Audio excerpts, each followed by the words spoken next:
Well, thank you very much, ladies and gentlemen, and thank you to our city clerk and her wonderful team for helping us process through that public input. It was over 3 hours of public input, and I think everyone conducted themselves very well. And I know it's a difficult subject. It's a somewhat controversial one, maybe not for me personally, but I know for some.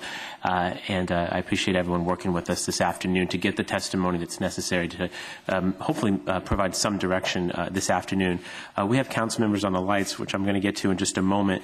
I just wanted to say that I definitely appreciate the mayor taking up this issue. I think those of you who know my history on this issue, it was myself and I think Ms. Emerald working closely together to establish the Medical Marijuana Citizens Task Force and then bringing forward an ordinance that was more restrictive than I personally cared to have seen. However, it was what was politically possible at the time. I think our mayor's involvement in this issue is a game changer in this conversation. That ordinance was previously carried by the two council offices without the support of staff. And I would just note one thing about the police department. I suspect something's just telling me that their opinion on participating in this effort is probably different now. And that's maybe just one small example of how things are different under this circumstance. So with that said, I know that Ms. Burdick, Mr. Norman, and others have spent an extraordinary amount of time working with members of the community to try and come up with that delicate balance.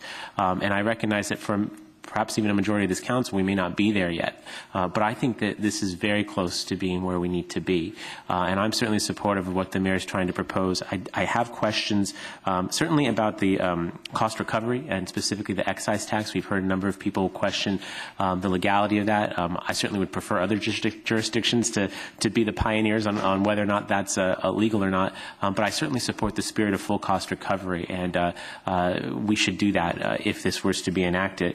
Additionally, there are probably finer details of the proposal that could use some refinement, but on the whole, I think this is very solid work that tries its very best to strike that delicate balance. So I'm encouraged today. I hope that we can see some more progress on this front and probably put some rules on the road.